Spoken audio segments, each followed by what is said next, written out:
करो, कोई दिक्कत नहीं है। सुनो ध्यान से, तुम लोग अभी तक जो पढ़ाए थे ना, सबसे पहला यहाँ पर थोड़ा पढ़ने में ना कंफ्यूजन होगा बुक वगैरह में, ठीक है। जो स्टूडेंट बुक पढ़ना शुरू कर दिया, जो नहीं पढ़ा उसको कोई कंफ्यूजन नहीं होगा, नहीं जो पढ़ना शुरू किया है ना उन लोगों को थोड़ा डाउट लगेगा, भैया यहाँ पर क्या लैंग्वेज आ रहा है, नहीं आ रहा है। जैसे कि पहला वर्ड क्या लिखे कि प्राइमरी रिस्पॉन्सिबिलिटी, अकाउंटिंग स्टैंडर्ड को फॉलो करने का सबसे प्राइमरी रिस्पॉन्सिबिलिटी किसका होता है, मैनेजमेंट का कि ऑडिटर का? यस और नो? क्या मैनेजमेंट का प्राइमरी रिस्पॉन्सिबिलिटी है अकाउंटिंग स्टैंडर्ड को फॉलो करना, कि ऑडिटर का काम है ये फॉलो करना? किसका काम है? मैनेजमेंट का। अकाउंटिंग स्टैंडर्ड कौन फॉलो करेगा? जो लोग अकाउंट बनाएगा। तो अकाउंट बनाना ऑडिटर का काम नहीं है, जो ऑडिटर इसको फॉलो करेगा अकाउंटिंग स्टैंडर्ड को। समझ में आ रहा है कि नहीं?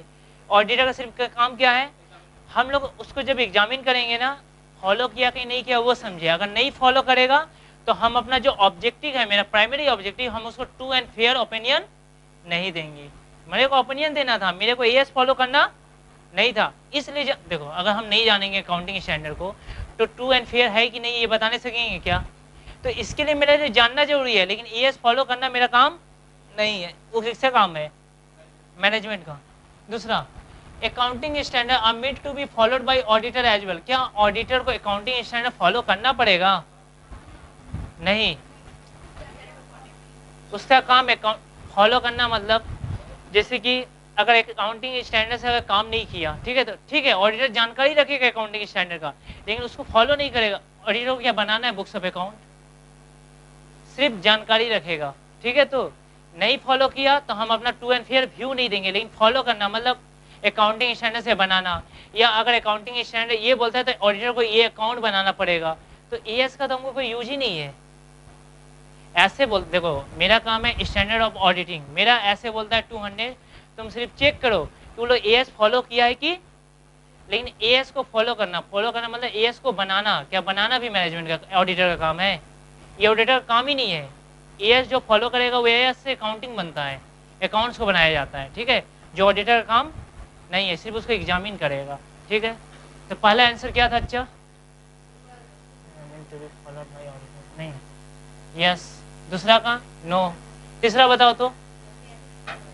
इसीलिए ऑनलाइन लिखा गया सिर्फ। अरे मेरा ऐसे ही तो बोल रहा है, खाली तुम देखो बस, तुमको बनाना नहीं है, भूल से भी मत बनाने लग जाना कि ठीक है कोई बात नहीं। कभी कभी क्या होता था, हम लोग अपना कॉपी चेक करने देते थे क्लास टीचर को, या मान लो कोई भी टीचर आता था तो सर लोग क्या करते थे, ये आंसर नहीं लिखा ना, कोई बात नहीं हम लिख देंगे, तो ऑडिटर लिखेगा ही नहीं। अगर कोई नहीं अकाउंट बना तो ऑडिटर बनाएगा नहीं, एडवाइस सिर्फ देगा।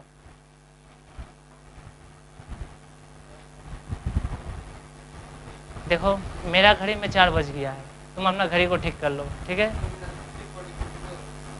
अच्छा, चलो अच्छा, अपना घड़ी का टाइम सारा इससे सेट कर लेना, तो जो भी हो जैसा भी हो, लेकिन इसी से सेट कर लेना, नहीं तो हमको बहुत दिक्कत होगा। अच्छा, ऑडिटर का काम क्या है? सिर्फ ऐसे को फॉलो करना, यस।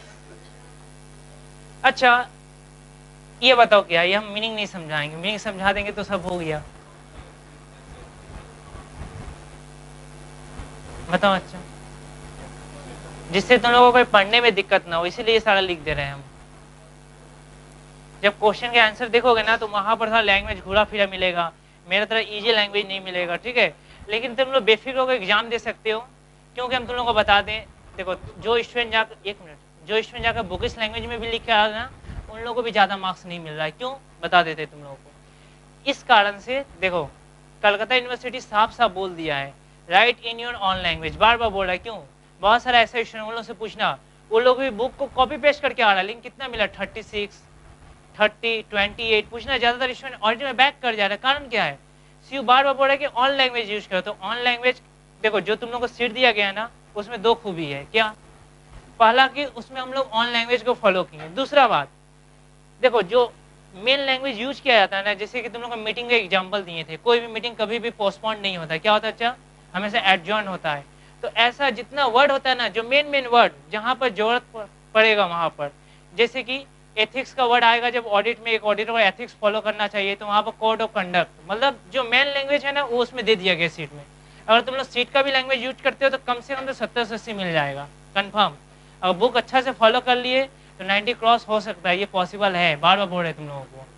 ठीक है, और मजाक में नहीं बोल रहे, लास्ट ईयर के स्टूडेंट उतना लाया है, इसीलिए मतलब बहुत अधिक नहीं, तब भी 65% गया था, किंतु ऑडिट उन लोगों का इतना क्लास नहीं हुआ था। उन लोगों का ऑडिट हम 5 से 6 क्लास में कंप्लीट कर दिए थे, क्योंकि मेरे पास टाइम बहुत कम था, लास्ट ईयर टाइम ही नहीं बचा था मेरे पास, इसीलिए। ठीक, इधर आ जाओ।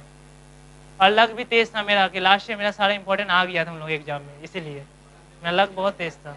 देखो अच्छा, इसका आंसर क्या है बोलो। अच्छा, किसको किसको नो लग रहा है?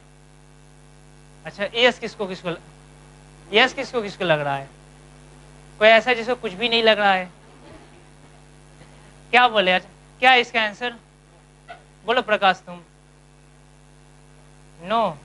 रजत, अरे क्या लिखा है, लैंग्वेज तो पढ़ो। बोला ऑडिटर एग्जामिन करता है, जब एग्जामिन करेगा, ठीक है, निरीक्षण करेगा, उस समय कंप्लायंस मतलब उस समय क्या एएस का भी जरूरत पड़ेगा? नहीं। अरे जब ऑडिटर एग्जामिन करने जाएगा, जब एग्जामिन करेगा, तो एएस से बनाना मेरा काम नहीं, एग्जामिन करेगा तो फॉलो किया है कि नहीं किया वो देखना तो मेरा काम है, बनाना मेरा काम नहीं है, किंतु उसको देखना फॉलो किया है कि नहीं किया वो तो मेरा काम है। तो उस समय एएस का जरूरत पड़ेगा? सिर्फ देखने के लिए, सिर्फ एग्जामिन करने के लिए, देखो सिर्फ एग्जामिन करने के लिए, तब तो जरूरत पड़ेगा।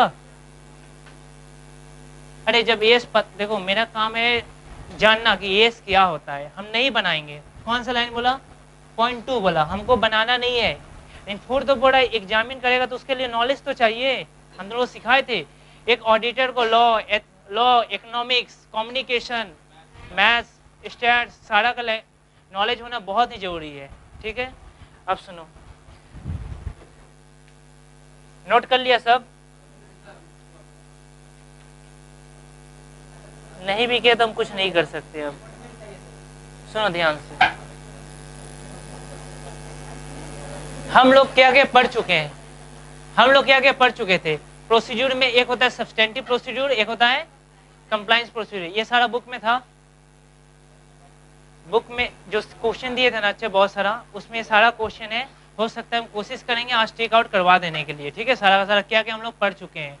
तुम लोग थोड़ा सा आज 5 क्लास और 5 क्लास वेट करो, हम लोग का 50% से भी ज्यादा क्वेश्चन सॉल्व हो जाएगा। ठीक है, क्योंकि बोले तो सारा जब तक एएस हम नहीं पढ़ाएंगे तब तो आंसर क्वेश्चन का हम जवाब नहीं दे सक रहे हैं। तो देखो हम लोग पढ़ चुके थे सब्सटेंटिव प्रोसीड्यूर और कंप्लायंस प्रोसीड्यूर। कंप्लायंस प्रोसीड्यूर में किसके बारे में बताया गया है? सिर्फ इंटरनल कंट्रोल के बारे में। अच्छा एक बात बताओ, क्या ऑडिटर का कोई काम है कि इंटरनल जाएगा अगर ऑडिट करने तो इंटरनल कंट्रोल चेक करना पड़ेगा? ऑडिटर का काम क्या होता है? ऑडिटर का काम होता है बुक्स ऑफ अकाउंट को एग्जामिन करना, इंटरनल कंट्रोल चेक करना मेरा काम नहीं है। फिर भी हम लोग चेक करते क्यों? Very good. अच्छा, ताकि हम लोग पता कर सकेंगे आगे चलकर हमको सब्सटेंटिव प्रोसीड्यूर कितना करना है। अगर देखेंगे कि इंटरनल कंट्रोल इसका वीक है तो सब्सटेंटिव प्रोसीड्यूर को ज्यादा से ज्यादा करेंगे, अच्छा से करेंगे। ठीक है, तो जैसे कि तुमको एक एग्जांपल देते हैं इंटरनल कंट्रोल के बाद में तुमको बताएं, मेरा इंटरनल कंट्रोल करने बुक्स ऑफ अकाउंट बनाने के लिए एक सीए को रखे थे। वो बात अलग है, जिस सीए को अपॉइंट किए थे बुक्स ऑफ अकाउंट बनाने के लिए, अकाउंट बनाने के लिए, वो मेरा ऑडिट नहीं कर सकता है। ठीक है, ऑडिट नहीं किया, अकाउंट्स बनाने के लिए क्या अपॉइंट कर सकते हैं? कोई रोक नहीं सकता था। तो जो मेरा अकाउंट्स बनाया था ना वो एक सीए था। एग्जामिन करने के लिए ठीक है हम दूसरा सीए को बुलाएं, क्योंकि वो तो उससे करा नहीं सकते क्योंकि वो मेरा एम्प्लॉय बन चुका था। तो दूसरा सीए आया। अब बताओ अगर दूसरा सीए आएगा तो क्या उसको बुक्स ऑफ अकाउंट को चेक करने में ज्यादा प्रॉब्लम होगा? नहीं होगा। क्यों नहीं होगा? अच्छा उसका जो अकाउंट बनाया था ना वो एक सीए था, क्योंकि उसको पता था rules regulation books of account को कैसे फॉलो करना है, कहाँ एएस फॉलो होगा कहाँ पर नहीं होगा, मतलब उसका इंटरनल कंट्रोल स्ट्रॉन्ग था। तो हमको सब्सटेंटिव प्रोसीड्यूर कम करना पड़ेगा। ठीक है, फिर हम लोग ऑडिट एविडेंसेस के बारे में पढ़े, ये सारा का सारा पढ़ चुके बुक्स ऑफ अकाउंट, थोड़ा बहुत तो नॉलेज हो चुका है। तो अब हमको जानना ओपिनियन के बारे में, जो वेरी वेरी इंपॉर्टेंट क्वेश्चन है, जो ऑनर्स में 2012 में आ चुका है।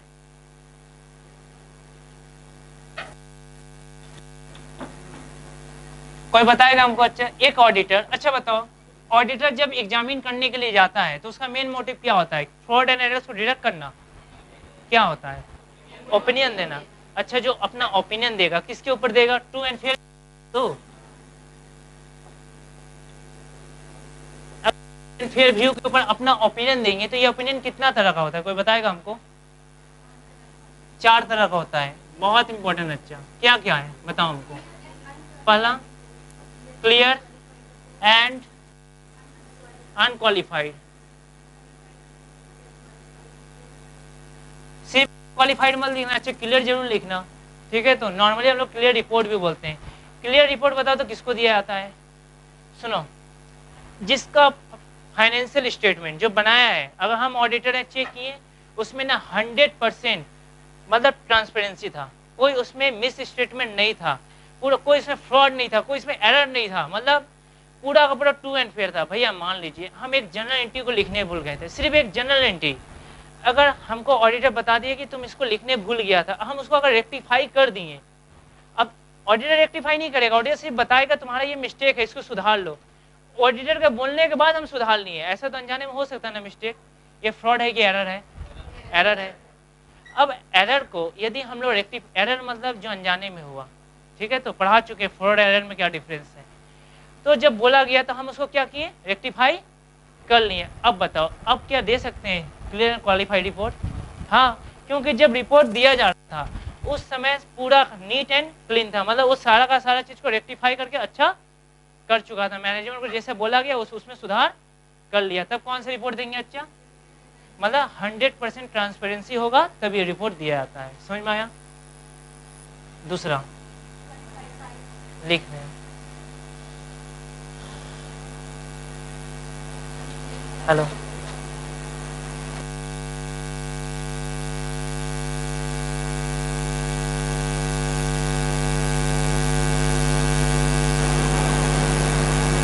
देखो दूसरा जो रिपोर्ट था ना वो क्या था? क्वालिफाइड। क्या? अच्छा क्वालिफाइड। क्वालिफाइड क्या होता है? जब मान लो अच्छा हम जब बुक्स ऑफ अकाउंट चेक किए ना, हम उसको बोले नहीं सुधारा, ठीक है कोई बात नहीं है, ठीक है, तो मतलब थोड़ा बहुत गलती था, थोड़ा बहुत गलती था, ठीक है, तो उसमें कौन सा रिपोर्ट दे देंगे? क्वालिफाइड। समझ में आया कि नहीं आया? मतलब थोड़ा बहुत अगर मिस्टेक है बर्दाश्त करने लायक है, जिसको हम लोग सह सकते हैं। भाई ये कैसे डिसाइड करेंगे बर्दाश्त करने लायक है कि नहीं है? ये थोड़ी ना हम डिसाइड करेंगे, ये ऑडिटर को डिसाइड करना है। ऑडिटर चेक करके पता करेगा कि इससे भैया कैसे, मतलब अच्छा बताओ, जो इन्वेस्टर होता है, इन्वेस्टर ऐसे ही पैसा लगा देता है कि फाइनेंशियल स्टेटमेंट को चेक करता है, फाइनेंशियल स्टेटमेंट को चेक करता है भैया, लेकिन कुछ ऐसा भी इंसान है जो पैसा लगाने के पहले ना फाइनेंशियल स्टेटमेंट को चेक नहीं करता है। तो ऐसे इंसान के लिए हम क्या कर सकते हैं? अगर बिना चेक किए पैसा लगाएगा, ठीक है, तो वो समझे, लेकिन नॉर्मली क्या होता है फाइनेंशियल स्टेटमेंट को चेक करता है, जब चेक किया अच्छा, तो ऐसा ना हो कि जिसके कारण से वो मतलब इसमें, जैसे कि हम तुमको एक एग्जांपल दे रहे हैं, सपोज मान लो एक ऐसा मिस्टेक किया था, बताते इसका मिस्टेक क्या था, चीज को समझना आराम से, कुछ नहीं था, घपला ज्यादा नहीं, अच्छा 10,000 का घपला था, लेकिन सह सकते थे, लेकिन प्रॉब्लम क्या था ना, इसका नेट प्रॉफिट जो होना चाहिए था, सॉरी इसका आंसर जो आना चाहिए था ना, नेट लॉस में आना चाहिए था। कितना? नेट लॉस कितना भैया? 2,000 से। कितना से? अच्छा 2,000 से। लेकिन ये लोग क्या किया, नेट लॉस नहीं दिखाकर ऐसे दिखाया टू नेट प्रॉफिट 8,000 का। कितना का? 8,000 का। बताओ तो ऐसा क्यों किया जानबूझ के 10,000 का घपला? हम मानते हैं अच्छा 10,000 का घपला बर्दाश्त के लायक होता है रिलायंस कंपनी में, ठीक है, टाटा कंपनी में बर्दाश्त किया जा सकता है, लेकिन क्यों किया ऐसा? इसलिए किया, एक बताओ, एक अगर इन्वेस्टर है, एक यदि कोई इन्वेस्टर है, तो वो पहले अच्छा क्या देखेगा, अमाउंट देखता है कि नेट प्रॉफिट या नेट लॉस देखता है? अरे लॉस सुनकर पहले नजर लॉस पड़ जाता है। नहीं समझ में आया कुछ? मतलब ये ऐसा चीज मिस्टेक करके रखा है वो कंपनी जिसके कारण से इन्वेस्टर इफेक्ट हो सकता है। मतलब अगर वो ऐसे दिखा दिया तो इसमें कोई पैसा, तो हम भी तो तुमको गलत दिखाने का परमिशन नहीं दे सकते हैं, ठीक है। मानते हैं तुम्हारे कंपनी में कम अमाउंट का घोटाला हुआ है, लेकिन मतलब बर्दाश्त कौन है? देखो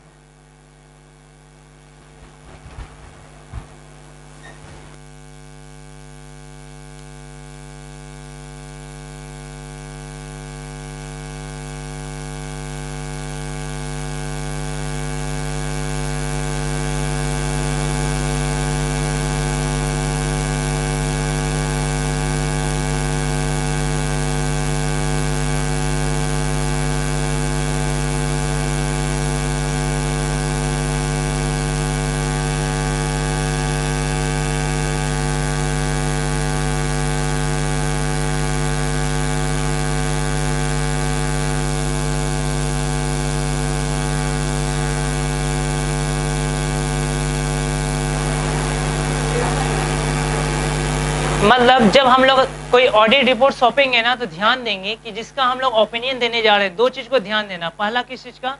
इस चीज का कि देखो गड़बड़ जो किया है वो सहनशील है कि नहीं है। अगर सहनशील है तो कौन सा रिपोर्ट देना है? क्वालिफाइड। लेकिन इसके साथ साथ ये भी ध्यान देना है कि ऐसा तो कोई गड़बड़ नहीं किया जिससे इन्वेस्टर इफेक्ट हो जाए। अच्छा बताओ, लॉस की जगह प्रॉफिट दिखाएगा तो इन्वेस्टर इफेक्ट होगा कि नहीं होगा? तो जो पैसा नहीं लगाने वाला वो भी लगा देगा इस कंपनी में, ऐसा हो सकता है। तो बताओ, अच्छा इसको क्या हम सह सकते हैं? ये तो एक मटेरियल मिस्टेक हो गया, अमाउंट कम था, सहने लायक था, लेकिन उसके बाद ऐसा गड़बड़ी किया क्योंकि इसका मिस्टेक ये है जो बर्दाश्त करने लायक। तो इसको क्या क्वालिफाइड रिपोर्ट देंगे? तो इसको क्वालिफाइड रिपोर्ट मतलब इसको ठीक करना ही पड़ेगा। अगर नहीं ठीक करेगा तो हम इसको एडवर्स रिपोर्ट दे देंगे। कौन सा रिपोर्ट दे देंगे भैया? और अच्छा समझा रहे। सपोज मान लो एक दूसरा एग्जाम्पल, टाटा ने अच्छा कैलकुलेटर परचेज किया। क्या परचेज किया? कैलकुलेटर, जो तुम लोग के लिए एसेट्स है। लेकिन टाटा कंपनी के लिए क्या कैलकुलेटर एसेट्स है? वो बोल रहा है नहीं, हम इसको प्लांट एंड मशीन में ही दिखाएंगे, हम दिखाएंगे। ऑडिटर बोला मत दिखाओ, वो बोला नहीं दिखाएंगे। तुम्हारा क्या जाता है, हम डिप्रिसिएशन भी चार्ज करेंगे। ठीक है, तो तुम नहीं सुनेगा, कोई बात नहीं, तब तुमको हम क्लियर एंड क्वालिफाइड नहीं देंगे, लेकिन क्या क्वालिफाइड दे सकते हैं? अरे वो क्या किया, एक्सपेंसेस जगह एसेट्स में दिखाया जो उसी का है। ठीक है, तो वो नहीं सुना, ठीक है, उसको क्लियर नहीं देंगे, क्वालिफाइड तो दे सकते हैं, इसके लिए एडवर्स रिपोर्ट नहीं देंगे। लेकिन इसमें क्या हुआ था और क्लियर करते हैं, सुनो। मान लो किसी बड़ा सा रिलायंस कंपनी में 10 क्यों 50,000 का घोटाला हो गया। ठीक है, तो क्या ये बर्दाश्त करने लायक है रिलायंस कंपनी के लिए? नहीं। अरे अरबों का कंपनी है, खरबों का कंपनी है, 50 घोटाला कोई बड़ा बात है क्या? क्या बर्दाश्त किया जा सकता है? कौन सा रिपोर्ट देंगे? क्वालिफाइड। लेकिन अगर ऐसा सिचुएशन आ गया तो, प्रॉफिट और लॉस वाला झमेला आ गया तो तब नहीं देंगे, तब कौन सा?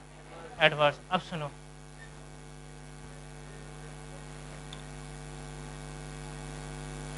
एडवर्स रिपोर्ट का मतलब होता है जब बहुत गंदा रिपोर्ट, हकीकत में हम लोग भी देना नहीं चाहते हैं, लेकिन अगर वो मेरा बात नहीं सुन रहा है ना, अब ऐसा जगह गोलमाल है कि जिसको सहा ही नहीं जा सकता है, तो हम कैसे उसको क्वालिफाइड देते हैं? जैसे कि बहुत भयंकर वाला मिस स्टेटमेंट है। भयंकर वाला का मतलब अच्छा बहुत ज्यादा मतलब गलती करके रखा है। ठीक है, तो तब भी कौन सा रिपोर्ट जाएगा? क्या वासिस? बड़े अच्छा, बहुत भयंकर वाला गलती कर दिया, तब कौन सा रिपोर्ट जाएगा? तीनों में एडवर्स। मतलब जैसे तैसे एक हम बोले ना, क्या एक 12th फेल को अकाउंटेंट अपॉइंट कर सकता है? हाँ कर सकता है। ये अच्छा से बुक्स ऑफ अकाउंट नहीं बनाएगा। अरे किसको कैपिटल एक्सपेंडिचर में दिखाना चाहिए, किसको रेवेन्यू में दिखाना चाहिए, उसको कुछ पता नहीं। अरे जैसे तैसे जहां तहां बुक्स ऑफ अकाउंट, वे अगर installation of plant and machinery था तो उसको किस में दिखा दिया? वेजेस में। कैश ड्राइंग करता है तो दिखा देता है गुड्स ड्राइंग्स में। मतलब इतना बुक्स ऑफ अकाउंट को रेक्टिफाई करना तो मेरा काम नहीं था, एग्जामिन करना काम था। तो इतना सारा समझा के थक गए। ठीक है, तो मैनेजमेंट समझने को तैयार ही नहीं है, तो हम लोग कौन सी रिपोर्ट दे देंगे? एडवर्स। समझ में आया कि नहीं आया? अच्छा भैया सपोज मान लीजिए एक ऐसा कंपनी में काम करने गए जिस कंपनी में ना आप बोल रहे हैं कि एक काम करो, जब गलती होगा तब तो आप एडवर्स रिपोर्ट दीजिएगा, लेकिन कंपनी बोल रहा है ना डेटर्स अकाउंट आपको नहीं चेक करना है, डेटर्स अकाउंट चेक करना ही नहीं है आपको, उसमें आप हाथ भी मत दीजिएगा। ठीक है, तो रहने दीजिए, वो हम लोग संभाल लेंगे। सेल्स बुक बोल रहा है सेल्स बुक को भी मत छुओ। गए एग्जामिन करने के लिए, बोल रहा है जैसे कि देखना है उसका, हमको चेक करना था वो एसेट जो दिखा रहा है भी कि नहीं है। बोल रहा है आपको जाने का भी जरूरत नहीं है। ठीक है, रहने दीजिए, आप आराम से पैसा लीजिए और क्लियर रिपोर्ट दे दीजिए, झमेला खत्म। अच्छा बताओ उसको कौन सा रिपोर्ट दे? बताओ। क्वालिफाइड। एडवर्स देंगे, एडवर्स रिपोर्ट कब दिया जाता है? लेकिन अच्छा गलती करेगा तो गलती का ही तो लिमिटेशन है, वो तो हमको चेक नहीं करने दे रहा है। अरे गलती कब होगा? जब चेक करेंगे तब तो गलती पकड़ेंगे। क्या चेक किए? बुक्स ऑफ अकाउंट देखे ही नहीं तो गलती कहाँ से हो गया? बुक्स ऑफ अकाउंट क्या देखे तो गलती कहाँ है? तो हमको पता ही नहीं है कि गलत है कि सही है, तो कैसे तुम एडवर्स दे सकते हो? अगर लिमिटेशन आ गया, हमको बुक्स ऑफ अकाउंट ही चेक करने नहीं दे रहा है, तो हम लोग क्या करेंगे? डिस्क्लेमर देंगे। क्या पैसा क्यों? पैसा दे रहा है मतलब मेरा काम था बुक्स ऑफ अकाउंट को जाकर चेक करना। चेक करेंगे बताओ, अच्छा चेक करेंगे तब तो ऑडिट रिपोर्ट मेरा तैयार होगा, वो चेक ही नहीं करने दे रहा है, तब ऑडिट रिपोर्ट में एक ऑडिटर बन गए, कंपनी का रिस्पॉन्सिबिलिटी ले लिए, तो हमको तो रिपोर्ट तो देना पड़ेगा कम से कम। उसके बाद आईसीआई समझे या तो गवर्नमेंट समझे उस कंपनी का, वो लोग क्या करेगा? हम साफ साफ बोल दिए मेरे को बुक्स ऑफ अकाउंट चेक करने नहीं दी जाएगा तो क्या दे देंगे? डिस्क्लेमर। मतलब ये बताएगा कि जो ऑडिटर एग्जामिन करने गया था उसको बुक्स ऑफ अकाउंट ही चेक करने नहीं दिया गया, अब गवर्नमेंट अपना ऑडिटर भेजेगा। समझ में आ रहा है कि नहीं आ रहा है? तब वो समझो अच्छा से, समझ में आया कि नहीं आया? अच्छा चलो बताना। 100% ट्रू एंड फेयर है, मतलब कोई एक क्लेरिकल एरर तक नहीं है, 100% ट्रू एंड फेयर है, तब कौन सा रिपोर्ट दोगे? Clear report. अच्छा बताना। अच्छा थोड़ा सा अकाउंट में मिस्टेक हो गया, थोड़ा थोड़ा मिस स्टेटमेंट है, कौन सा? अच्छा बताओ। अच्छा मतलब बहुत भयंकर वाला मिस स्टेटमेंट है तब? अच्छा बता, थोड़ा थोड़ा मिस स्टेटमेंट है और थोड़ा थोड़ा लिमिटेशन है, कौन बोला ये सब? हम क्या बोले? थोड़ा थोड़ा मिस स्टेटमेंट है, थोड़ा थोड़ा मतलब लिमिटेशन है, तो थोड़ा है ना। अच्छा अरे थोड़ा है तो क्वालिफाइड, थोड़ा बोले बहुत। जब बच्चा हर एक बुक्स ऑफ अकाउंट को रोक रहा है, बहुत ज्यादा बुक्स ऑफ अकाउंट, मतलब मेरा रिपोर्ट ही नहीं बन सकता है, ठीक है, तो तब कौन सा देंगे? समझ में आया? जैसे एक दो डेटर का ने रोक लगा दिया, ठीक है, तो मतलब तब कौन सा गया? क्वालिफाइड, मतलब थोड़ा थोड़ा बहुत हुआ। लेकिन जब बहुत सारा बुक्स ऑफ अकाउंट को रोकता तब ना डिस्क्लेमर देते हैं। नहीं समझ में आ रहा है? आएगा एग्जाम में, ठीक है, ठीक से। चलो ओपिनियन। अच्छा ओपिनियन लिखा हुआ है क्या कॉपी में? पहला सीट खोजना, अच्छा घर पर मिल जाएगा, पहला सीट में मिलेगा, ठीक है। पहला सीट में 4 नाम दे दिए हैं, एक्सप्लेनेशन बुक में किया हुआ है, संजय मतलब बुक में एकदम अच्छा से एक्सप्लेन कर दिया है, ठीक है। कौन सा पॉइंट में बताओ तुमको, बोलो तो। अच्छा अरे होगा तभी तो ये लोग बोल रहा था। अरे अच्छा फर्स्ट वाला सीट में पेज सेकंड में .8 में लिखा हुआ 4 एक्सप्लेन बच्चा बुक में कर दिया गया, बुक में देख लेना, 2012 का आया हुआ क्वेश्चन है ऑनर्स में, ठीक है। ठीक है सुनो ध्यान से अब।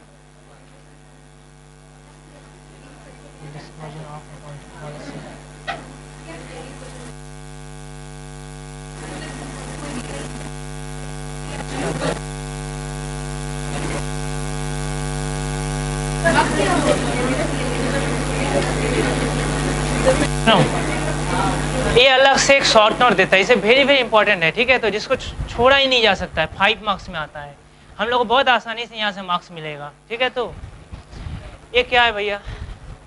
डिस्क्लोजर ऑफ अकाउंटिंग पॉलिसी बता। देखो अभी तक हम कोई चैप्टर सॉल्व नहीं किए, अभी बार बार बोल रहे हैं 10 क्लास से तुम लोग सिर्फ वेट करो, उसका देखना लाइन से एक दिन में एक चैप्टर कंप्लीट होते जाएगा, ठीक है। तो क्योंकि हम लोग को सिर्फ ऐसे का ये छोटा छोटा पॉइंट का जरूरत है, उसका तो क्वेश्चन आंसर हम लोग इजीली सॉल्व कर लेंगे, कोई दिक्कत नहीं होगा, बस छोटा छोटा टॉपिक ऐड होगा जब क्वेश्चन आंसर करवाएंगे तब।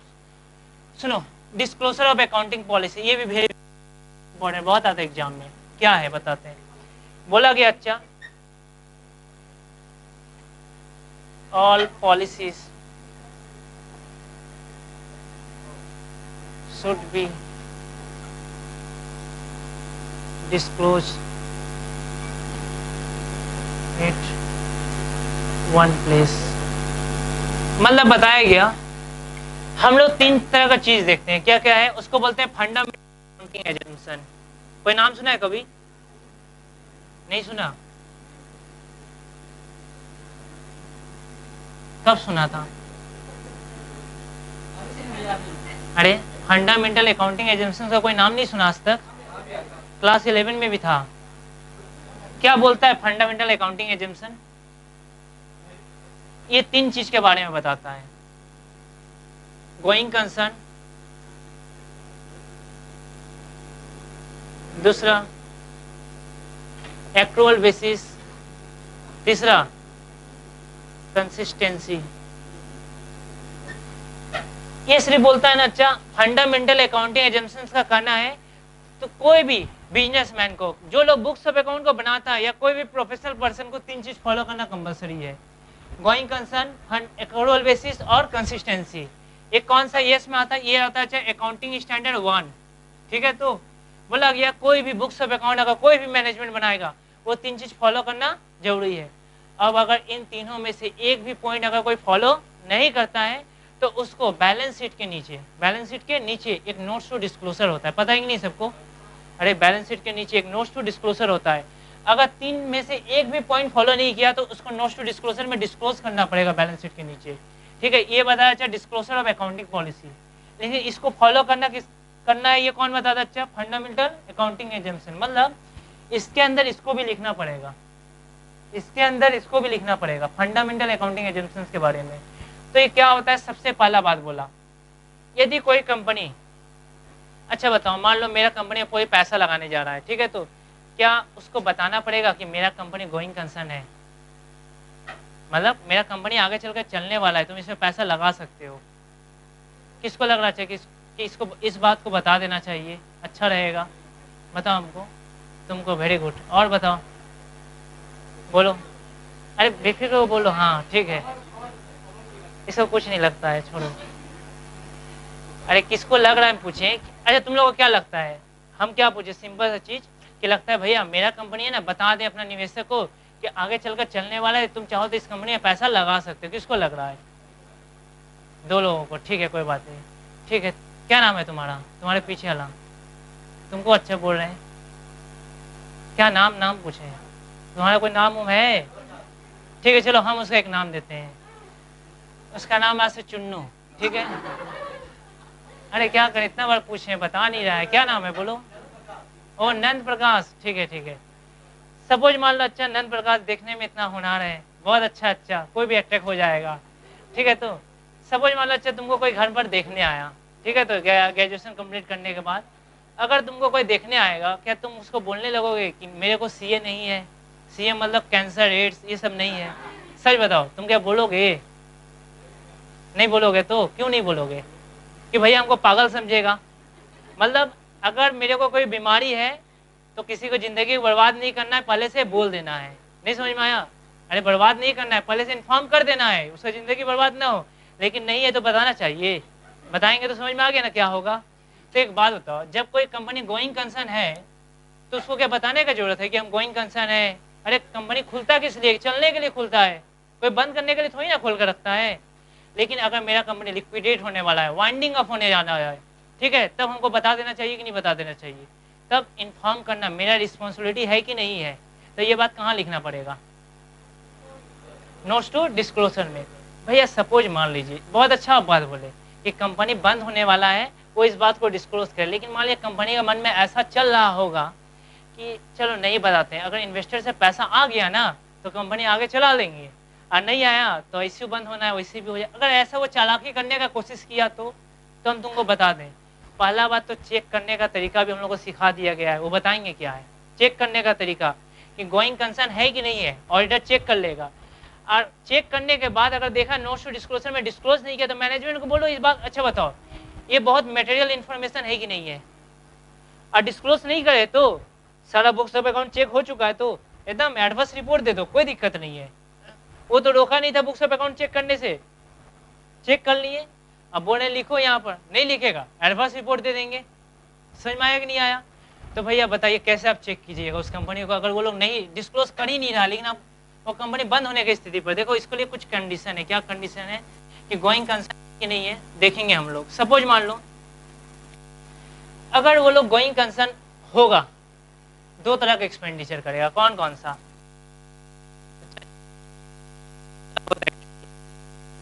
हम लोग करते, देखो होता है तीन तरह का, लेकिन हम लोग को चेक करना है सिर्फ दो तरह का। तीन तरह का क्या क्या होता है, एक होता है कैपिटल एक्सपेंडिचर, दूसरा होता है रेवेन्यू एक्सपेंडिचर, तीसरा बताओ डेफर्ड रेवेन्यू एक्सपेंडिचर। जब कंपनी स्टार्ट होता है तब वो खर्चा इंकर्ड होता है नॉर्मली, तो हमको वो भी नहीं करना, हमको सिर्फ चेक करना है कौन सा, कैपिटल एक्सपेंडिचर और दूसरा अगर वो कंपनी गोइंग कंसर्न होगा तब पक्का वो कैपिटल एक्सपेंडिचर करेगा, अगर नहीं होने से कैपिटल एक्सपेंडिचर नहीं करेगा। समझ में आया कि नहीं, मतलब अच्छा तो भैया अगर रहा गोइंग कंसर्न नहीं रहता हो तब सिर्फ कौन सा खर्चा करेगा, रेवेन्यू एक्सपेंडिचर करेगा। समझ में आ रहा है कि नहीं आ रहा है, तुम लोगों को पता है, अच्छा बताना तो किसको किसको पता है कैपिटल एक्सपेंडिचर रेवेन्यू एक्सपेंडिचर के बारे में, ठीक है बताना आप, देखते हैं कौन बताते हैं। सपोज मान लो अच्छा ईडन गार्डन का मार्ट है, ठीक है, तो उसमें ऐसा स्थिति आ गया ना, गवर्नमेंट बोला कि देखो तुम्हारा जो मार्ट है ना, इसमें जब पब्लिक निकलता है तो बहुत दिक्कत हो रहा है, तुमको एक गेट एक्स्ट्रा बनाना पड़ेगा। तो बोला ठीक है, वहाँ का कमेटी डिसाइड किया, कोई बात नहीं हम लोग एक एक्स्ट्रा गेट खोल देंगे। ये बताओ कौन सा खर्चा है, बताओ,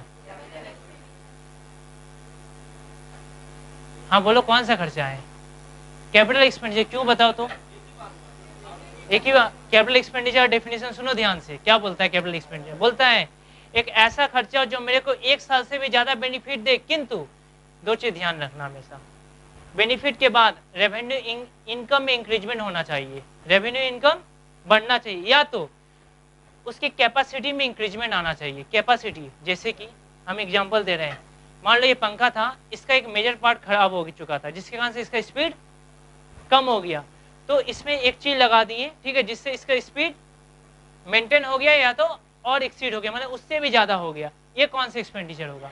कैपिटल एक्सपेंडिचर, ठीक है। तो ये बताओ, वो जो गेट खोले, मानते हैं 1 साल से ज्यादा यूज करें, कोई डाउट नहीं है, हमको कोई दिक्कत नहीं है, ये बताओ तो क्या उसके कारण से मेरा रेवेन्यू इनकम बढ़ा, कैपेसिटी बढ़ा, तो कैसे हो गया कैपिटल एक्सपेंडिचर? ये ऑडिट के बुक में होगा, एग्जांपल पढ़ लेना, अकाउंट्स के बुक में कैसे है। लेकिन भैया सपोज मान, लेकिन भैया बहुत बड़ा अमाउंट में खर्चा, अमाउंट हो अलग चीज है, लेकिन ये कंडीशन कहाँ सेटिस्फाइड किया? ठीक है भैया, अच्छा सुनिए, अगर उस स्टूडियो में, ठीक है, तो सपोज मान लीजिए नंबर ऑफ चेयर 10 बढ़ा दिया जाता, ठीक है, तो 10 पीस चेयर बढ़ा देता, तब ये कौन से क्यों अच्छा कैपिटल एक्सपेंडिचर? देखो खर्चा कम है फिर भी कैपिटल एक्सपेंडिचर में कन्वर्ट हो गया, क्यों? पहला तो 1 साल से ज्यादा यूज करेंगे, ठीक है, प्लस रेवेन्यू इनकम इंक्रीज कर रहा है, ये कौन देखेगा कि रेवेन्यू इनकम इंक्रीज कर रहा है कि नहीं कर? अगर रेवेन्यू इनकम इंक्रीज नहीं किया तो देखो कैपेसिटी इंक्रीज किया कि नहीं किया, अगर नहीं सेटिस्फाइड होगा तब तो वो रेवेन्यू कहलाएगा। फर्स्ट ईयर में भी एग्जाम्पल था, देखना अच्छा बुक में अच्छा से, हम ईडन गार्डन की एग्जाम्पल दिए, वहां पर एक सिनेमा हॉल का था, हर एक बुक में दिया रहता है। दूसरा, क्या गोइंग कंसर्न कंपनी होगा तो इन्वेस्टमेंट तो करेगा पक्का, कहाँ कहाँ? एक होता है अच्छा करंट इन्वेस्टमेंट, दूसरा होता है नॉन करंट इन्वेस्टमेंट। नहीं समझ में आ रहा है? करंट इन्वेस्टमेंट मतलब कितना महीना? 36 महीना नहीं, अच्छा 36 महीना टैक्स में था, टैक्स में था, ठीक है, यहाँ पर नहीं, यहाँ पर हम लोग करंट इन्वेस्टमेंट कितना महीना बोलेंगे? एक साल 12 महीना, ठीक है, तो अगर 12 महीना से ज्यादा रहा तो नॉन करंट। अगर ये गोइंग कंसर्न होगा तो दोनों तरह का इन्वेस्टमेंट करेगा, किंतु अच्छा अगर देख रहा है कि सिर्फ शॉर्ट टर्म इन्वेस्टमेंट करके रखा है, जब इच्छा तब बेच दें, तुरंत बेच देंगे, तब गोइंग कंसर्न नहीं होगा। तीसरा, अच्छा होता नॉर्मली हम लोग बैलेंस शीट में एसेट्स लेस डिप्रिसिएशन, लेकिन ये लोग सिर्फ जानते हो कैसे दिखाया है? रियलाइजेबल वैल्यू, रियलाइजेबल वैल्यू मतलब किस अमाउंट में बिक सकता है, मतलब ये किस चीज का इंडिकेशन दे रहा है कि कंपनी अब खत्म होने वाली है। समझ में आया कि नहीं आया? नोट करो, ये आया मेरा अच्छा गोइंग कंसर्न का, तो इससे चेक करेंगे, अगर गोइंग कंसर्न नहीं है तो उसको नोट्स टू डिस्क्लोजर में डिस्क्लोज करना पड़ेगा। दूसरा क्या था? Actual basis. एक बात बताओ तो, तुम लोग ट्रेडिंग पीएल कौन सा बेसिस के आधार पर बनाते हो? Actual basis. मतलब क्या होता है कि देखो अगर हम लोग, अच्छा बताओ, चाहे तो क्या कैश बेसिस फॉलो नहीं कर सकते हैं? सुन लो, चाहे तो कर सकते हैं, पीएल को भी कैश बेसिस पे बना सकते हैं, टैक्स में पीजीबीपी में भी है, फिर भी सुन लो, चाहे तो फॉलो कर सकते हैं, किंतु एक रूल है, बोला गया अगर एक्चुअल बेसिस फॉलो करोगे तो नोट लिखने का, नोट्स टू डिस्क्लोजर में बताने का कोई जरूरत नहीं है, किंतु यदि फॉलो नहीं किया गया तब कहाँ डिस्क्लोज करना पड़ेगा? मतलब कैश बेसिस फॉलो करना चाहे तो कर सकते हो, लेकिन लिखना पड़ेगा कहाँ पर? Notes to. तीसरा, कंसिस्टेंसी, अगर लगातार एसएलएम फॉलो करते हैं तो बताने का जरूरत नहीं है, किंतु अगर तुम अपना एसएलएम से डब्ल्यूडीबी में आते हो तो इसका क्या इफेक्ट होगा ये कहाँ पर लिखना पड़ेगा? नोट्स टू डिस्क्लोजर में। समझ में आ गया? नोट कर लो, ये सब था शॉर्ट नोट था, कुछ इंपॉर्टेंट पॉइंट था।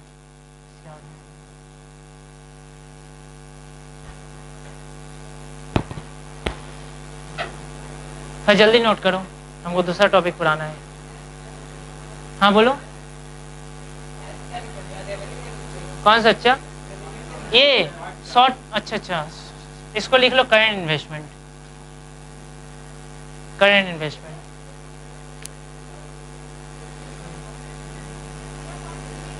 कौन सा? अच्छा पॉइंट 3, एसेट्स लेस डिप्रिसिएशन। अच्छा ये डिप्रिसिएशन है।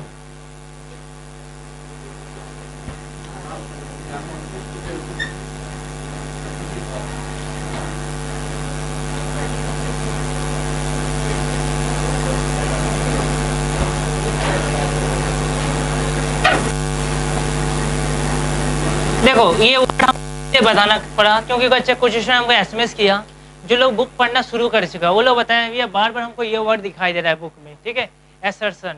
एसर्शन का मतलब क्या होता है, सुन लो। एसर्शन का सिर्फ मीनिंग जान लो।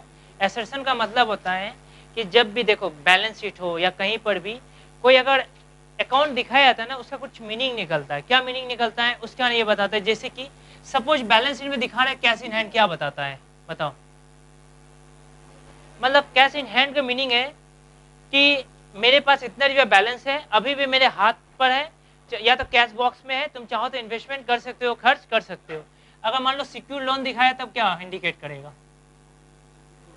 सिक्योर लोन मतलब अच्छा कि हम लोग जो लोन लिए हैं वो किसी चीज को मॉर्गेज रखकर लिए हैं। अब वो मॉर्गेज को लेकर अगर जानकारी लेना है तो मैनेजमेंट से ले सकते हो। क्या ले सकते हो जानकारी? कि वो जो लोन लिया गया है किस चीज को मॉर्गेज रखा गया, वो जो सामान है किस किस, सिर्फ एक ही जन को मॉर्गेज रखा गया कि 4-5 लोगों को मॉर्गेज रख दिया गया। मतलब एक ही एसेट्स को 4-5 लोगों को गिरवी देकर लोन ले सकते हैं कि बैंक को भी क्रेडिटर्स को भी, हाँ कर सकते हैं। जब उसका दाम बहुत, उसका हाईली कॉस्ट, जैसे कि पावर प्लांट जो लगता है फैक्ट्री में, पावर प्लांट बहुत कॉस्टली होता है, करोड़ों का होता है, ठीक है। तो ऐसा चीज में बैंक से भी ले सकते हैं, क्रेडिटर से भी ले सकते हैं। समझ में आ रहा है कि नहीं? इन पहले से इन्फॉर्म कर देंगे। मान लो जिसको पहले से मॉर्गेज दे चुके थे, जैसे कि बैंक हमको लोन दिया था 20 लाख का, मेरा प्रॉपर्टी कितना का था 1 करोड़, तो बैंक को इन्फॉर्म कर दिए देखिए इसके आपके अलावा भी हम क्रेडिटर्स को हम देने वाले, क्या दे सकते हैं? बैंक बोला हाँ तो दे सकते हो, ऐसा दिया था। उसको बोलते हैं फ्लोटिंग चार्ज, ठीक है। तो फ्लोटिंग चार्ज बोला जाता है उसको। मतलब एक ही एसेट्स को 5-6 लोगों को हम लोग गिरवी रखकर लोन दे सकते हैं। समझ में आया कि नहीं आया? तो बताता है कि लोन जो लिए वो ईएमआई पे है क्या, तो उसका ईएमआई कितना है, इसका मीनिंग कौन बताएगा? एसर्शन से ही बताता है, और इसका कुछ मीनिंग नहीं था, ठीक है। ये बार बार क्वेश्चन के आंसर में आएगा संजय मदा बुक में, इसीलिए। इसके अलावा कुछ सुनो ध्यान से।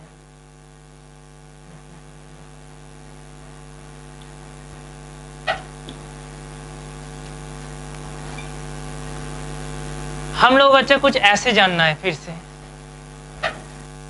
हैं ऐसे 320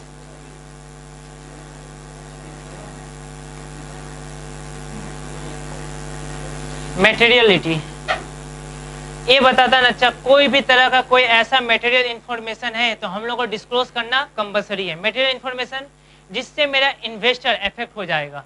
समझ में आ रहा है कि नहीं आ रहा?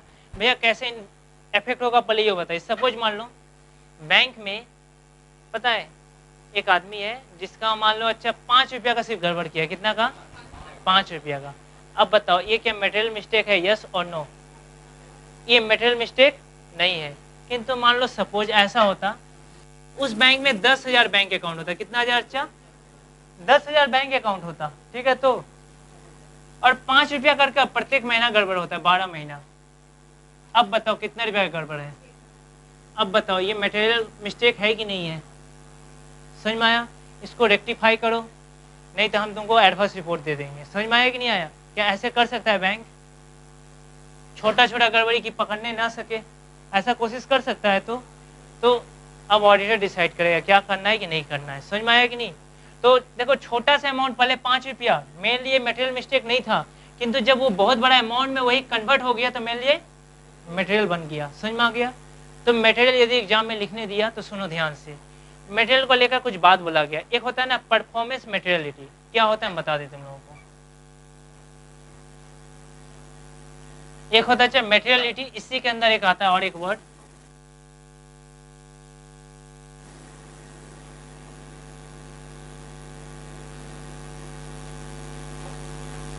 क्या है बता रहे हैं। सपोज ऑडिटर पहले से ऐसे डिसाइड करता था, क्या हुआ प्रकाश? अभी नहीं, ठीक है 5:30 के बाद। सुनो परफॉर्मेंस मटेरियलिटी ये क्या है। सपोज मान लो 100 बुक्स ऑफ अकाउंट था डेटर्स का, ठीक है। तो जिसमें चेक इन किए कितना लोगों का? 10 लोगों। 10 लोगों को बुक्स ऑफ अकाउंट में 10 रुपया करके मिस्टेक मिला, तो कितना का मिस्टेक मिला? 100 रुपया का। अब हम डिसाइड करके रखे थे यदि 1200 रुपया का मिस्टेक हो गया ना, ये है मेरा मटेरियल मिस्टेक। कौन सा रुपया कितना का? अच्छा मटेरियल मिस्टेक। ये क्या कौन सा मिस्टेक? सुनो ध्यान से। अब बताओ 10 तो बुक्स ऑफ अकाउंट चेक हुआ तो 90 बुक्स ऑफ अकाउंट में कितना मिस्टेक आएगा? अंदाजा अब लेना है। चेकिंग 10 का ही हुआ, कितना? अच्छा 900। टोटल कितना हुआ 1000। क्या हमको अब कोई भी बुक्स ऑफ अकाउंट चेक करने का जरूरत है? नहीं है। लेकिन ऑडिटर कभी कभी ना मटेरियल के साथ साथ एक परफॉर्मेंस मेटेरियलिटी भी डिसाइड करता है। ये क्या है भैया बताइए तो?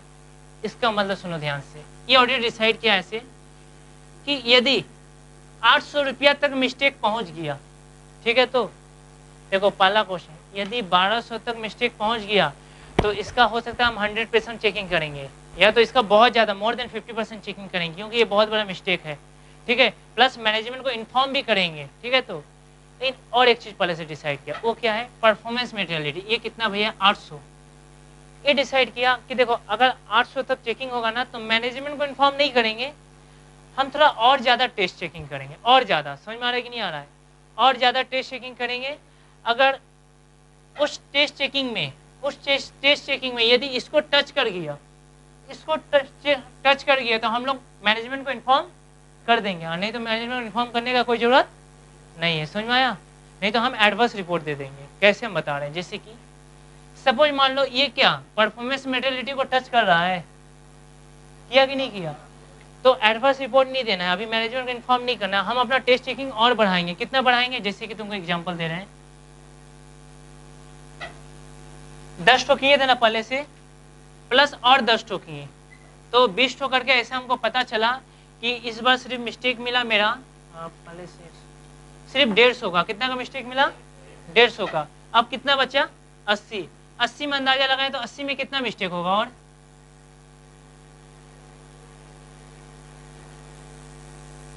अरे एक अंदाजा से चेक कर लो ना, 150 डिवाइडेड बाई 20 इंटू 80।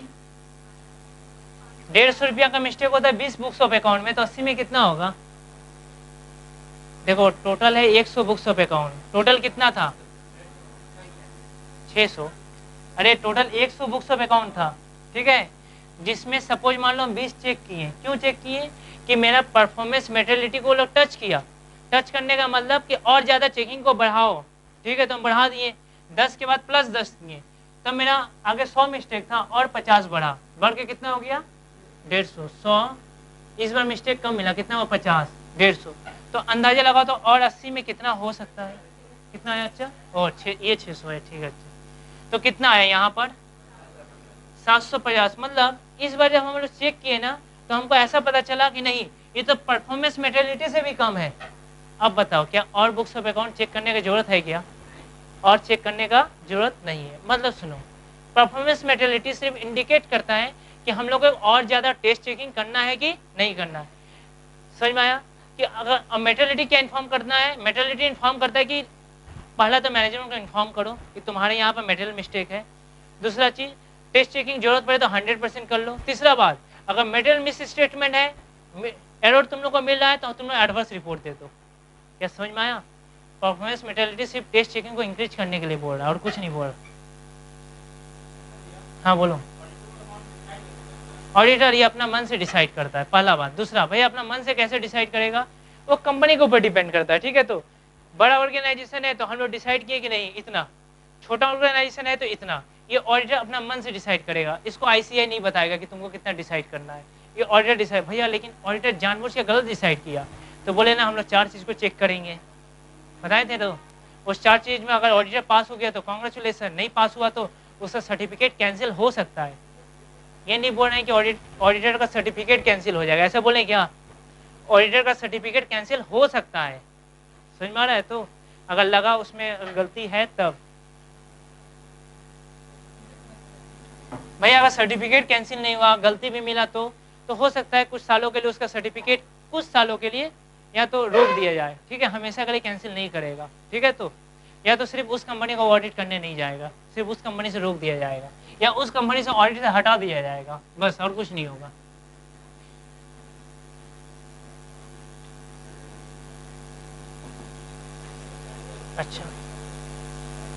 अच्छा कोई बताएगा हमको एसेट 230 क्या है? एग्जाम में तुमको क्या बताना चाहिए, इतना बार आता है ना, ऐसे 230 बताओ तो। डॉक्यूमेंटेशन,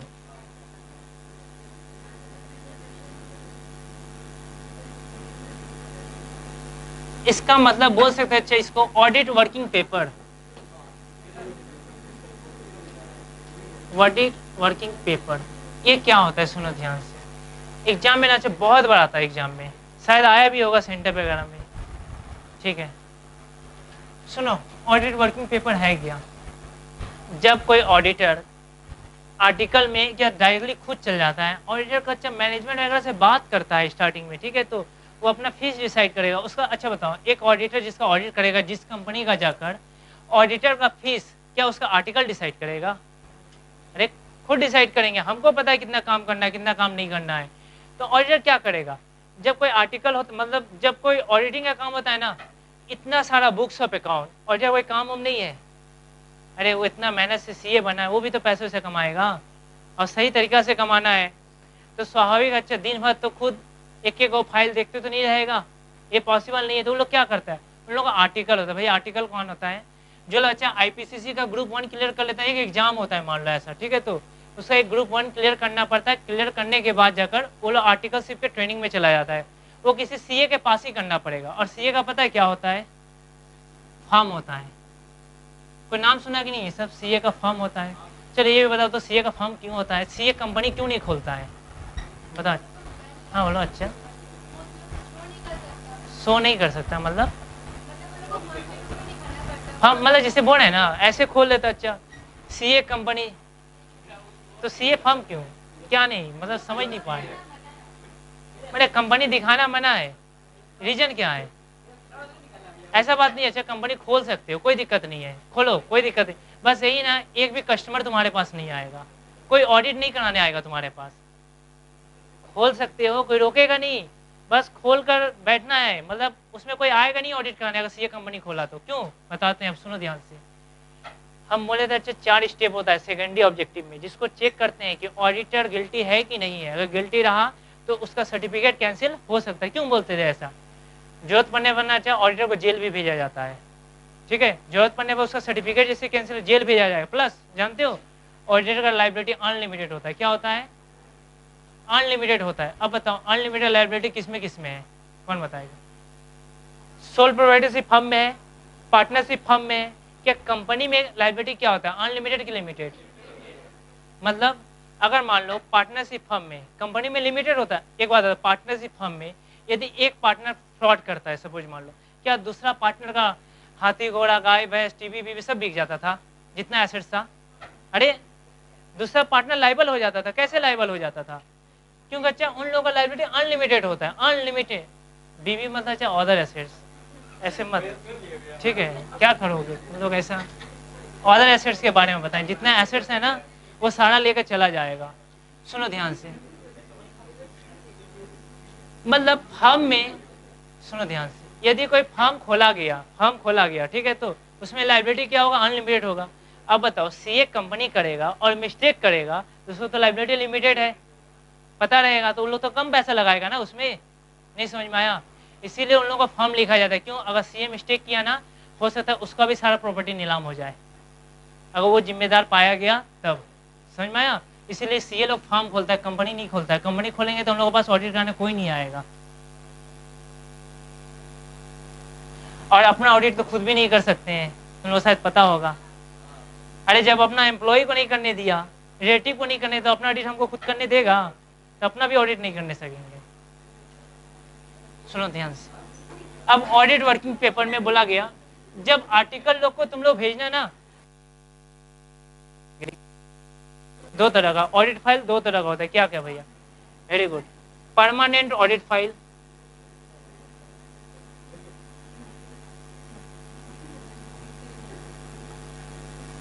एक होता है अच्छा परमानेंट ऑडिट फाइल, दूसरा करेंट ऑडिट फाइल।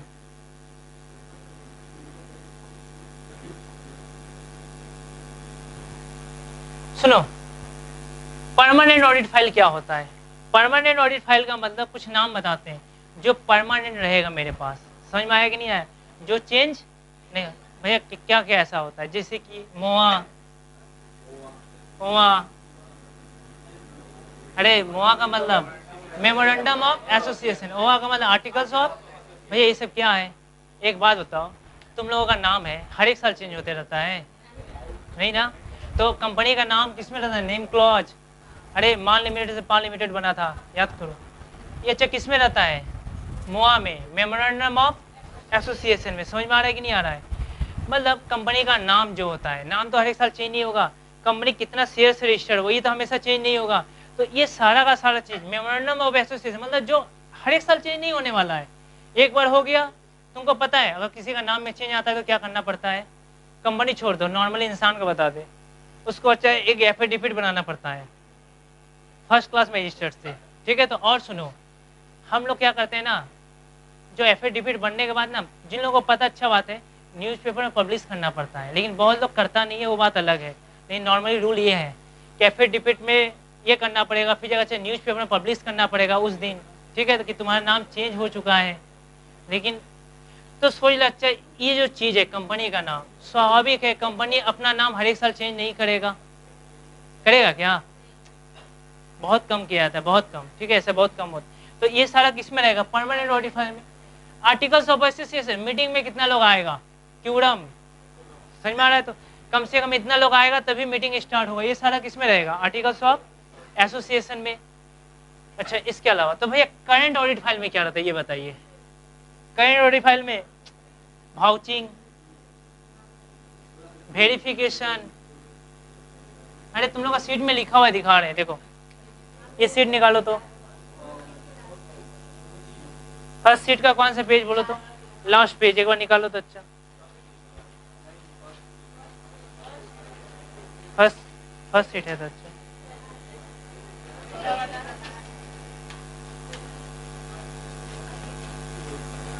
तो ठीक है। अच्छा, फर्स्ट सीट का एकदम लास्ट में निकालो, लिखा अच्छा एसेट 230 डॉक्यूमेंटेशन। क्या बोला?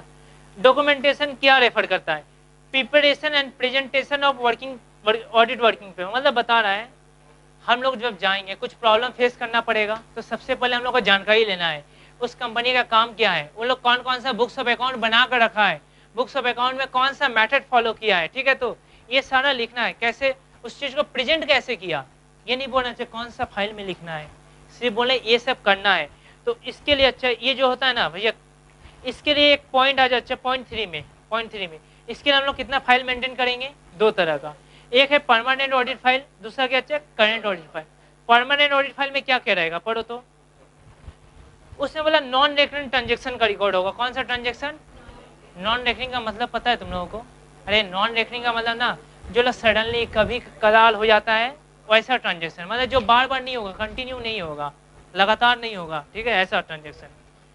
विच generally does not change year after year, following are the contents of permanent audit file, जैसे MOA signature of accounting, significant of accounting policy. अच्छा बताओ, क्या अकाउंटिंग पॉलिसी प्रत्येक साल चेंज होता है? अच्छा बताओ तो वो लोग क्यों लिख कर रखा? मान लो लिख लिए, एक कंपनी ना एसएलएम फॉलो करती है, क्या फॉलो करती है? किसमें लिखेंगे, करंट की परमानेंट? क्यों लिखे? सपोज मान लो आगे चलकर अगला साल उसी कंपनी का ऑडिट करना पड़ा, तो बार बार जाकर पूछेंगे कि कौन सा तुम लोग फॉलो करते हो? क्या पूछने का जरूरत है भैया? लेकिन चेंज कर दिया तो, अगर चेंज किया तो नोट्स टू डिस्क्लोजर में मेंशन करेगा, तो मतलब हमको आगे से पता है कि वो लोग एसएलएम ही फॉलो करेगा, क्लोजिंग स्टॉक के लिए वेटेड ही फॉलो करेगा, तो मेरे को ज़्यादा माथा खराब करने की जरूरत पड़ेगा क्या उसका ऑडिट करते समय? तो सारा किस में लिखा रहेगा? परमानेंट। और कहाँ लिखा हुआ है? Audit observation of earlier year, मतलब बोल रहा था अच्छा उसका ऑडिट का, अच्छा जो हम लोग जो देखें क्या क्या उसमें काम करते हैं, ठीक है। तो वो लोग स्टॉक के लिए क्या क्या रखा है, गार्ड वगैरह का लिखा है नहीं रखा है कि नहीं रखा है, कैसे सामान सप्लाई होता है, सारा का सारा। फिर सिग्निफिकेंट रेशियो एंड ट्रेंड्स, मतलब बताया गया नॉर्मली ये लोग कौन सा रेशियो के आधार पर स्टॉक वगैरह को मेंटेन करके रखा है। नीचे आ जाओ, पॉइंट 5, करंट ऑडिट फाइल में क्या क्या लिखना है? क्या बोला? Result of भाउचिंग। भाउचिंग किसको बोलते हैं? भाउचिंग किसका होता है? कैश का क्या होता है? Very good, verification. स्टॉक का क्या होगा तब? वेरिफिकेशन होगा। अरे क्लोजिंग स्टॉक, परचेज पूछते हैं तब बोलता है भाउचिंग, परचेज का भाउचिंग होगा किंतु स्टॉक का वेरिफिकेशन होगा। तो बोला गया भाउचिंग का होगा, क्योंकि देखो भाउचर तो अगले साल चेंज हो जाएगा, वेरिफिकेशन एसेट्स में भी तो चेंज आएगा। इसके बाद कम्युनिकेशन विद एक्सपर्ट, मतलब अच्छा एक्सपर्ट क्या होता है इसके लिए एक अलग से ऐसे है, तुम लोग को पढ़ाएंगे, चिंता मत करो। एक ऐसे आएगा एक्सपर्ट को लेकर, बताएगा एक्सपर्ट होता कौन है भैया, सीए के अलावा और कौन सा एक्सपर्ट है बताएंगे, वो एक्सपर्ट क्या होता है।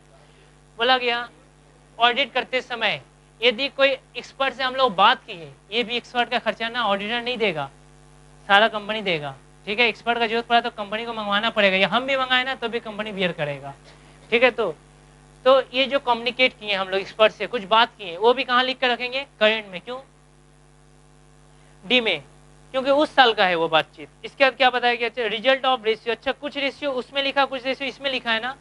जैसे कि खास तौर पर हम तुम लोग बता दें, अगर एसेट्स का ratio, balance sheet ratio assets का हम लोग नॉर्मली 0.4 में लिखते हैं, ठीक है। तो परमानेंट ऑडिट फाइल वो लिखने का जरूरत नहीं है, रहने दो। अगर मान लो अगर रेशियो इसका है, क्या बोलते हैं, जैसे कि रेवेन्यू स्टेटमेंट रेशियो, जैसे जीपी रेशियो, क्योंकि प्रॉफिट इफेक्ट हो सकता है, कोई डाउट नहीं है, तो वो किस में लिखना, अच्छा 0.5 में, या मिक्स रेशियो 0.5 में। क्या इतना समझ में आए भैया, ये बना के फायदा क्या, कोई बताएगा हमको। अरे अगले साल ऑडिट करने में आसान होगा, पता कर सकते हैं, होगा कि नहीं। अच्छा मान लो कभी मेरे ऊपर कोई क्लेम कर दिया, ठीक है, तो अच्छा बताओ इस फाइल को बनाकर क्या करना है। मान लो सारा ऑडिट का काम हो गया, तो फाइल के फट फूट के बिक देंगे कि रखना पड़ेगा कितना साल तक, कौन बताएगा। जिस दिन ऑडिट रिपोर्ट सबमिट होगा, ऑडिट रिपोर्ट मतलब भैया जिस दिन सीए अपना साइन कर कर सबमिट करेगा आईसीएआई को अपना ऑडिट रिपोर्ट, वहां से लेकर जिस दिन साइन होगा वहां से 7 साल तक रखना पड़ेगा। कितना साल तक, 7 साल तक। किसका, क्लाइंट के पास कि ऑडिटर अपना पास रखेगा, ऑडिटर अपना पास रखेगा 7 साल। पहले ये 10 साल था, अब कितना साल हो गया। इसीलिए तुम लोग बोले बहुत सारा बुक चेंज नहीं किया है, इसीलिए करंट बुक परचेज करना, ठीक है। पहले 10 साल था, अब अमेंडमेंट आ चुका है, अब 10 साल हो गए, सॉरी अब 7 साल हो चुका है, ठीक है। तो 7 साल तक क्यों रखेंगे। मान लो अगला साल ऑडिट करने हम नहीं गए, अगर हम जाते तो हमको भी मदद मिलता। यदि हम ऑडिट करने किसी कारण से नहीं जाने सके, कोई भी रीजन होगा, अरे दूसरा ऑडिटर आएगा, वो ऑडिटर हो सकता है मेरे से बात करने आए, तो क्या उसमें ये मेरे को मदद करेगा।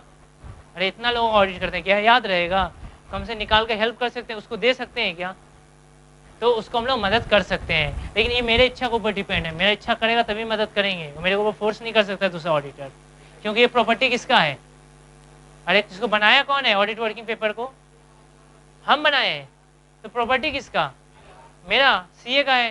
समझ में आ रहा है कि नहीं यार। तो बताओ जब सीए का प्रॉपर्टी है तो सीए सबको देता फिरेगा, उसका प्रॉपर्टी है, मतलब वो अगर आईसीआई से बात करेगा, देना होगा तो देगा, नहीं देना होगा तो, समझ में आया कि नहीं। अच्छा मान लो सपोज मान लो ऑडिटर को भी कोई ब्लेम लग गया, तुम ऑडिट अच्छा से नहीं किया था, तुम्हारे पास क्या प्रूफ है, तुम इस बुक्स ऑफ अकाउंट को चेक किया था, क्या ऑडिट वर्किंग पेपर मेरे को हेल्प करेगा, कि हम चेक किए थे, आप देख सकते हैं यहाँ ये मिस्टेक मिला था, यहाँ रेक्टिफाई करवाए थे, ये मैनेजमेंट से बात हुआ था, मदद करेगा कि नहीं, ब्लेम लग सकता है ना। और जानना चाहिए, अच्छा बताओ ये ऑडिट वर्किंग में मेरा क्लाइंट मांग रहा है, बोल रहा है ना चंदन जी आप हमको दे दीजिए, ठीक है, एक फोटो कॉपी दे दीजिए, क्या हम अपने क्लाइंट को दे सकते हैं। मेरा मर्जी, क्यों, ऑडिट वर्किंग पेपर है किसका, अरे मेरा है, मेरा प्रॉपर्टी है, हम अपना भी क्लाइंट को अगर इच्छा करेगा तो देंगे, नहीं इच्छा करेगा तो, अच्छा दूसरा कंपनी का मांगने आ रहा है तो मेरा इच्छा करेगा तो दे सकते हैं, नहीं दे सकते हैं। दूसरा कंपनी का यदि कोई भी क्लाइंट मांगने आएगा तो उसको तो देंगे ही नहीं, रेस्ट्रिक्शन है। क्यों रेस्ट्रिक्शन है, अरे कॉन्फिडेंशियलिटी लीक हो जाएगा, ऐसा चाह कर भी नहीं कर सकते हैं। समझ में आया कि नहीं आया। अच्छा आईसीआई मांगेगा तो देना पड़ेगा, समझ में आ गया। तो अच्छा इसके अलावा क्या लिखा है ऊपर पढ़ो तो एक बार, point two it helps in future reference of article and assistance, ठीक है, it helps in legal reference it also. अच्छा इसके बाद और एक पॉइंट है ना, और एक पेज दिए थे उसके पीछे कुछ लिखा हुआ है, देखो तो, अरे नहीं आज नहीं, एक ऐसा कोई दिए थे पेज,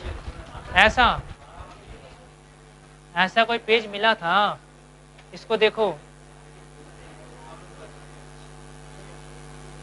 पढ़ो पॉइंट 6 को,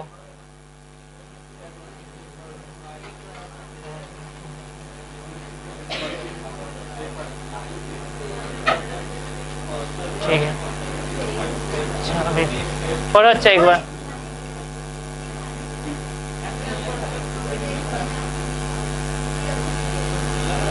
हाँ जल्दी पढ़ो।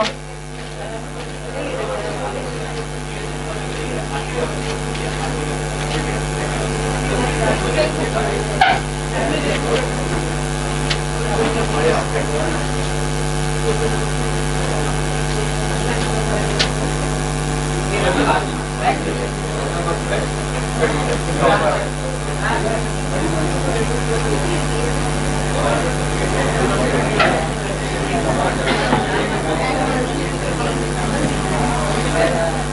ध्यान से, सिर्फ इतना। एक लास्ट क्वेश्चन मेरे स्टूडेंट, अरे एक मिनट, मेरे स्टूडेंट पूछा भैया आप ऑडिट ऐसे पढ़ा रहे हैं, लग रहा है भैया कि ऑडिट एक तरह का इन्वेस्टिगेशन है। क्या ऑडिट एक तरह का इन्वेस्टिगेशन होता है? नहीं, उन दोनों में डिफरेंस है। क्या डिफरेंस है बताने, वेरी वेरी इंपॉर्टेंट क्वेश्चन है। ऑडिटिंग ये 5 मार्क्स में देता है, ठीक है। ऑडिटिंग इन्वेस्टिगेशन में क्या डिफरेंस है बताते हैं तुम लोग। इसके पहले सिर्फ एक वर्ड के बारे में थोड़ा सा चीज सुन लो। जैसे कि मान लो सपोज मेरे को एक बिल्डिंग था, ठीक है, तो वो लोग अपना बैलेंस शीट में बिल्डिंग को ना मार्केट वैल्यू पर दिखा दिए। क्या ऐसे दिखा सकता है? तो सुनो, अगर किसी एसेट्स को बैलेंस शीट में यदि मार्केट वैल्यू पर दिखाना चाहता है, जैसे कि 50 लाख की जगह दिखा दिया 80 लाख, कितना बढ़ा दिया 30 लाख, तो भैया बैलेंस शीट मैच नहीं करेगा। हाँ वेरी गुड। उसके लिए ना यहाँ पर एक रीवैल्यूएशन रिजर्व होता है। कौन सा रिजर्व? Revaluation reserve. इसमें दिखाना पड़ेगा 30 लाख, कितना लाख, तब वो दिखा सकता है चाहे तो, ठीक है। तो ऐसे क्यों दिखाता है ना, ताकि वो ये दर्शाना चाहता है कंपनी कि मेरा जो है ना, मेरे पास बहुत ज़्यादा अमाउंट का एसेट्स है, ठीक है। तो क्या, या तो मान लो कि प्रेजेंट में इतना दाम हो चुका है लैंड का, तो अभी का वैल्यू के अनुसार दिखाना चाहे तो दिखा सकता है। उसके लिए सिर्फ क्या करना पड़ेगा, उसको एक रिवैल्यूएशन रिजर्व खोलना पड़ेगा। लेकिन वो बिल्डिंग का अमाउंट सही दिखाया है कि गलत दिखाया है, गलत तो नहीं दिखाने देंगे। तो बिल्डिंग का वैल्यूएशन ऑडिटर कर लेगा कि एक्सपर्ट को बुलाना पड़ेगा? अरे बिल्डिंग का वैल्यूएशन क्या ऑडिटर करने सकेगा कि एक्सपर्ट बुलाना पड़ेगा? तो वो आता है एक्सपर्ट। लेकिन एक्सपर्ट के लिए कैसे है, तुम लोग अच्छा से डिटेल्स में पढ़ाएंगे, ठीक है। सिर्फ एक्सपर्ट का मतलब समझ में आया? अब सुनो, अरे बहुत तरह का एक्सपर्ट होता है, टैक्स का अलग एक्सपर्ट होता है, ठीक है। तो भैया ऑडिटर को टैक्स का पता नहीं होता है, अच्छा पता, नो डाउट, किंतु मान लो सिर्फ एक टैक्स का नाम बताते हैं, सर्विस टैक्स। अब वो कितना ब्रॉड फॉर्म में है, सीए के पास नॉलेज है मान रहे, कोई डाउट नहीं है, लेकिन एक ऐसा एक्सपर्ट है जो सिर्फ सर्विस टैक्स के बारे में जाता है, जो सिर्फ वैट के बारे में जानता है, समझ में आया कि नहीं आया, जो सिर्फ कॉस्ट के बारे में जानता है, तो जरूरत पड़ेगा तो हम लोग उसको अपॉइंट कर सकते हैं, ठीक है, जब कुछ पूछताछ करना रहा तो। लेकिन ऑडिट नहीं करवाएंगे उससे, सिर्फ कुछ एडवाइस लेना रहा तो एक्सपर्ट लोगों से। तो सुनो, ऑडिटिंग और इन्वेस्टिगेशन में क्या डिफरेंस है। पहला, एक ऑडिट का प्राइमरी ऑब्जेक्टिव क्या होता है? अरे अच्छा, अपना ओपिनियन देना। लेकिन अच्छा, इन्वेस्टिगेशन का मेन ऑब्जेक्टिव क्या होता है? अरे उसका तो काम ही होता है क्या, कि वो उसको इन्वेस्टिगेट करे, उसको डीपली एनालिसिस करे, कि खोज कर निकाले अगर कोई फ्रॉड हुआ है, ठीक है। तो कब करते हैं? जब फ्रॉड होता है, या तो फ्रॉड होने पर डाउट होता है, ऐसा बोल सकते हैं। ज़्यादातर इन्वेस्टिगेशन कब होता है?